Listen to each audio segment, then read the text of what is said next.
Assalamualaikum warahmatullahi wabarakatuh. Innal hamdalillahi nahmaduhu wa nasta'inuhu wa nastaghfiruh wa na'udzubillahi min syururi anfusina wa min sayyiati a'malina. May yahdihillahu fala mudilla lahu wa may yudlilhu fala hadiyalah. Asyhadu an la ilaha illallah wahdahu la syarikalah wa asyhadu anna Muhammadan abduhu wa rasuluh. Allahumma sholli ala sayyidina Muhammad wa ala ali sayyidina Muhammad kama shallaita ala sayyidina Ibrahim wa ala ali sayyidina Ibrahim wa barik ala sayyidina Muhammad wa ala ali sayyidina Muhammad kama barakta ala sayyidina Ibrahim wa ala ali sayyidina Ibrahim fil alamin innaka Hamidum Majid. Rabbi shrah li sadri wa yassir li amri wa hlul 'uqdatam min lisani yafqahu qawli, amma ba'du. Hadirin hadirat jamaah kaum muslimin wal muslimat yang dirahmati oleh Allah Subhanahu wa taala. Kali ini kita akan membahas tentang bab di dalam kitab Fathul Qorib, yaitu tentang nisab emas dan perak. Jadi di sini kita akan bahas di sini minimal berapa sih berat emas dan perak yang mesti harus kita zakati. Ya, terutama kalau misal di Indonesia itu yang banyak terutama kalangan keluarga saya yang sebelah Bugis ya, itu emas. Nah, kemudian di sini emas apa saja sih yang wajib dizakati dan tidak wajib dizakati. Faslun, adapun pasal wa nisabuz zahabi, dan di sini membahas tentang nisabnya emas. Isruna misqalan, yang mana nisab emas itu ada 20 misqal. Ya, kalau kita ini ya, kalau misal di Indonesia itu kan kalau yang sekarang itu emasnya itu standarnya Antam ya, yang mengeluarkan adalah Antam. Kalau di zaman Rasulullah itu ya nggak ada kalau untuk standar emas yang kayak gimana itu. Jadi ya memang betul-betul ya dari mata ke mata ya kayak gitu kan. Ini berdasarkan dari pengetahuan orang yang ahlinya saja kayak gitu. Nah, kalau di Indonesia sekarang enaknya itu ada standar Antam. Jadi kalau misal sudah standar Antam misalkan 24 karat dengan kandungan emas, artinya kandungan emas itu 99,99%. Itu kandungan emasnya yang biasa mereka sebut dengan fine gold. Itu untuk beratnya tersedia 1 dinar dengan bobot 4,25 gram atau setengah dinar, seperempat dinar, 2 dinar, dan 4 dinar. Itu kalau tidak salah yang dikeluarkan oleh Antam. Nah, 1 miskol itu sama dengan 4,45 gram, atau ada juga yang hitungnya 4,49 gram. Jadi kalau misal kita kalikan 20 miskol itu sama dengan 89 gram kalau nggak salah. Kalau 4,45 gram, 89 gram. Itu ya. Jadi kalau misal teman-teman mempunyai 20 miskol atau 89 gram, itu sudah wajib zakat ya. Tahdidan menurut ukuran biwazni Makkah, neraca atau standar ukuran Mekah. Wa miskolu, dan 1 miskol itu dirhamun wasalasun, dirhamun wasalasatu. Jadi 1 miskol itu beratnya sama dengan 1 dirham Wasalah satu ditambah 3/7-nya. 3/7 dirham.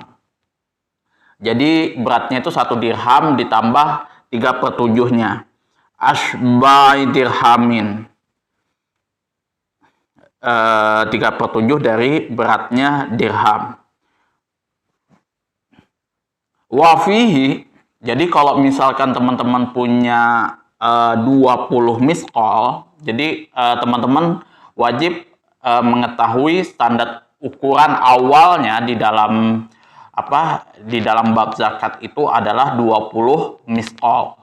Jadi 20 miskol nanti teman-teman bisa konvertkan jadi berapa gram seperti itu. Wafihi, dan satu nisabnya emas itu nisabul zahabi, atau nisabnya emas itu rubul usri, rubu 1/4 al-usru dari 1/7, wa huwa nisfu misqali wa fi mazada, yaitu setengah miskol, yang mana apabila di sini termasuk juga kelebihannya. Ala isrina dari 20 miskol, ala isrina miskolan dari 20 miskol, bihisabihi dengan hitungan wa in qalla zaid, meskipun ada kelebihannya sedikit. Nah, jadi dia tetap zakatnya itu 1/2 dengan diperkirakan masuk dari kelebihannya. Jadi ada kelebihan ukurannya berapa gram lagi sisanya kayak gitu. Nah, itu sudah masuk di situ sudah. Zakatnya itu kalau misal kita punya 20 miskol itu sama dengan setengah miskol zakatnya. Ya, meskipun ada itu sudah include dengan kelebihan-kelebihannya tadi ya, istilahnya ya sedikit lah berapa kelebihannya. Misalkan 20,5 miskol seperti itu, 20,10 itu sudah include di situ, sama dengan setengah dari setengah miskolnya. Wa nisabul waraqi, dan nisabnya perak. Waraqi di sini maksudnya wa nisabul wariqi bi qasri ra'i, yaitu di sini warik, di sini kata lafat warik, warik di sini adalah dengan kasrohnya ro ya. Kalau bahasa Kalimantan warik itu ya monyet ya, tapi di sini ini bahasa Arab. Warik ini adalah perak. Wahwa al-fiddah ya, kurang lebih dengan fiddah perak. Mi'atani dirhamin, yang mana nisabnya adalah 200 dirham. Ya, jadi nisabnya standar perak itu lebih rendah ketimbang dirham. Yang mana dia sama dengan nisabnya itu 200 dirham.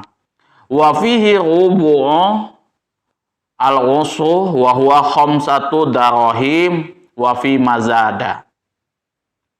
Maka zakatnya itu 1/4 dari 1/10-nya, 1/4 dari 1/10-nya, yaitu 5 dirham. Jadi zakatnya itu 1/4 dari 1/10-nya, yaitu 5 dirham. Nah, jadi kalau misalkan teman-teman punya 200 dirham, ya 200 dirham, ukuran peraknya itu, ya mempunyai perak sudah standar di sini hitungannya 200 dirham, maka zakatnya itu sama dengan 5 dirham. Sangat sedikit sekali gitu kan. Jadi 1/4 sampai dari 1/10-nya. Dan bagi yang mempunyai 200 dirham lebih di sini wa huwa khamsatu darahim wa fi mazadah, di sini lebih, maka zakatnya tetap 5 dirham ditambah dengan perkiraan kelebihannya. Alal mi'ataini kelebihannya dari 200 dirham tadi bihisabihi wa in qalla zaid.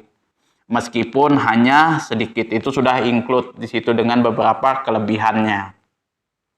Ya, misalnya dia punya 200, berapa dirham kayak gitu. Nah, ya itu sudah include di situ sama dengan 5 dirham yang wajib dia zakati.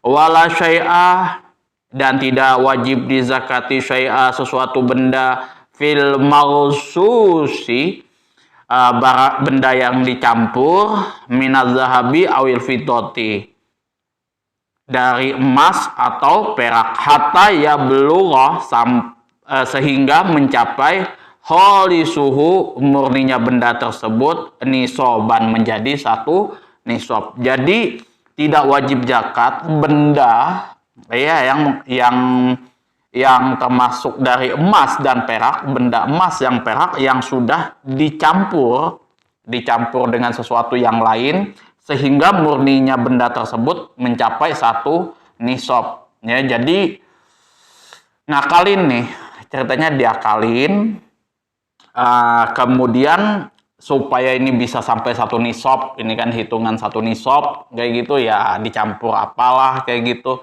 Nah, maka itu tidak wajib dizakati. Nah, wala yajibu, dan tidak wajib dizakati pula fil khuli, pada perhiasan, al mubahi, yang mana perhiasan tersebut boleh secara syara, zakatuh. Ya, tidak wajib zakat terhadap perhiasan yang mubah menurut syara. Ya, yang mubah menurut syara itu ya perhiasan-perhiasan apa yang dipunyai oleh seorang perempuan. Amal muharamu, sedangkan kalau adapun perhiasan al muharamu yang diharamkan, kasiwarin, seperti gelang, wa kholin, dan begel-begel ya. Begel itu kayak apa ya? Begel itu kayak gelang kaki seperti itu. Lirojulin, bagi laki-laki, wa khunsa, dan banci, fatajibuz zakatu fihi, maka wajib dizakati. Jadi kalau misalkan cowok itu punya gelang kayak gitu kan, atau kayak, tapi kalau orang India kan yang punya gelang kaki itu kan perempuan, rata-rata perempuan yang punya perhiasan kayak gitu. Kalau laki-laki ya itu sudah diharamkan, maka wajib dizakati, karena laki-laki tidak boleh dia menyimpan perhiasan menggunakan perhiasan emas. Beda kalau misal dia mempunyai apa ya, ada investasi di situ, ya dia cuman simpan, cuman koleksi, itu tidak ada masalah. Tapi itu tidak wajib zakatnya untuk perhiasan-perhiasan di sini. Ya, yang memang mubah. Yang wajib itu yang mungkin saya tahu itu adalah emas, kayak batangan itu yang biasa teman-teman beli di versi Antam. Itu yang saya lihat di Tokopedia itu banyak, ya kan. Kalau nggak salah 1 gramnya itu sama dengan 900 ribuan. Ada yang 1 jutaan lah kayak gitu.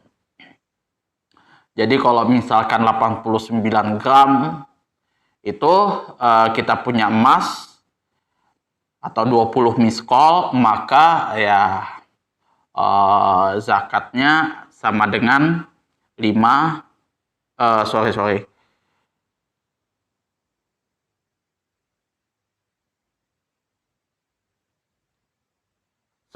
setengah miskol.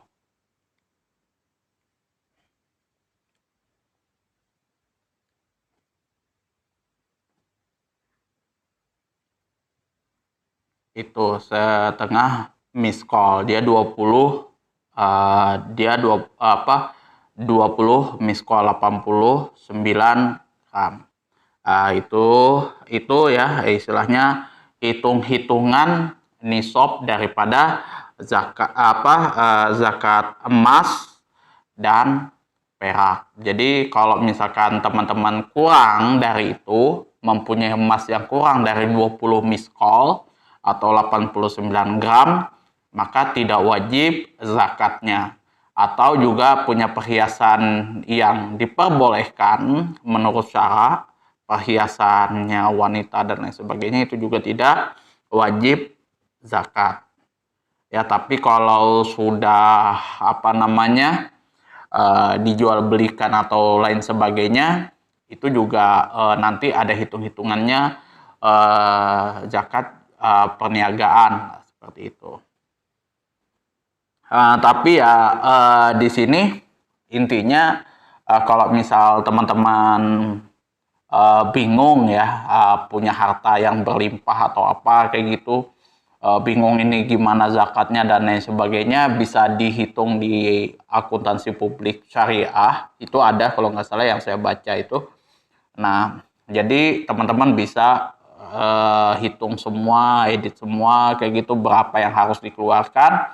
Nah, di situ nanti baru ketemu ya kan, ada hutangnya seberapa, kemudian sudah yang berapa yang harus dikeluarkan, berapa yang murninya. Nah, baru itu wajib, ada beberapa yang wajib dizakati. Jangan sampai teman-teman kalau masalah harta benda apapun yang dipunyain itu istilahnya coba kabur-kaburan lah dari ini. Karena kalau zakat ini sudah nggak bisa kabur-kaburan kalau sudah kita meninggal nantinya. Itu zakat itu wajib hukumnya. Jadi wajib hukumnya dan mesti ada takar-takarannya, hitungannya. Nggak bisa kalau misalkan zakat itu seenak jidatnya kayak gitu kan. Kita punya harta apa segala macam limpah tapi zakatnya cuma sekian persen aja kayak gitu. Misal ya sesuai ikhlasnya saja, itu tidak boleh. Jadi mesti harus diukur berdasarkan ininya. Nah, juga tidak boleh juga kalau di dalam zakat itu patungan. Kalau patungan itu tidak ada hukumnya ya. Sejauh saya menilai, karena jujur aja kalau zakat ini perseorangan dia punya, perseorangan dia punya. Kemudian ya di situ ada hitung-hitungan nisabnya. Nisabnya itu adalah batas minimal yang dia punya apabila dia sudah masuk kategori wajib zakat apa enggak. Itu kalau hitung-hitungan zakat. Tapi kalau hitung-hitungan pajak beda lagi. Kan hitung-hitungan pajak beda lagi, pajak pendapatan dan lain sebagainya. Hanya saja kalau di Indonesia kemungkinan, kalau saya yang sempat nonton programnya Ustadz Dasar Latif itu, kalau di Indonesia ini nggak seperti di Malaysia. Kalau di Malaysia itu kalau misalkan kita sudah mengeluarkan zakat kayak gitu, otomatis pajak kita sudah dikurangi nih, itu kan. Jadi mana-mana harta kita yang ini sudah kita zakati tapi tidak masuk dalam kategori zakat tapi wajib kena pajak, masih masuk hitungan pajak, maka ya itu sudah pajak, itu sudah sisanya dari zakat itulah yang kita setorkan ke bagian pajak. Itu kalau di Malaysia. Kalau di Indonesia kayaknya masih enggak. Kayaknya ya kalau kita zakat sendiri, pajak sendiri. Itu. Dan ada yang mengatakan bahwasannya pajak itu tidak sesuai dengan syariat Islam. Ya memang betul. Itu. Jadi kalau di Indonesia kan itu umum dari pendapatan negara itu dari pajak yang paling intinya gitu kan, istilahnya pajak itu. Baik itu pajak pendapatan, kemudian dan lain sebagainya lah. Saya juga kurang begitu paham. Tapi intinya dari pajak itu sebenarnya kalau yang dulu saya belajar, mana-mana yang tidak dikenakan zakat, sebenarnya kalau yang benarnya itu mana-mana yang tidak bisa membayar zakat, maka dia harus membayar pajak, seperti itu. Kayak contohnya orang non-muslim kan nggak bisa dia bayar zakat, maka dia kena pajak, seperti itu. Nah, itu kayak misalkan, atau di sini pajak kendaraan bermotor, pajak ini segala macam itu. Nah, apalagi mobil-mobil mewah dan lain sebagainya kayak gitu kan, itu nggak kena zakat, jadi dia mesti bayar pajak, seperti itu. Itu sih kalau hitung-hitungannya yang sejauh mata saya memandang. Tapi ya mungkin sudah berubah, kayaknya sudah berubah. Jadi kalau orang sudah bayar zakat, maka zakatnya sudah mesti harus, pajaknya sudah mesti harus dikurangi dari itu, ya kan.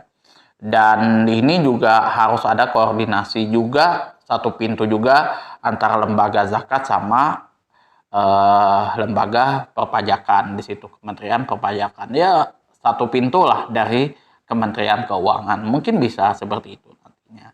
Ya itu sebatas yang saya tahu, ya kan.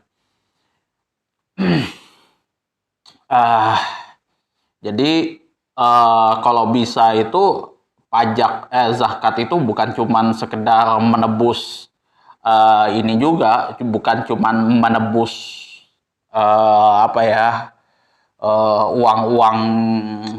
uang-uang yang memang betul-betul wajib dizakati, menebus dosa dan lain sebagainya, tapi bisa dijadikan sebagai pemasukan utama juga dari suatu negara, sebagaimana keadaan di zaman Rasulullah Shallallahu Alaihi Wasallam.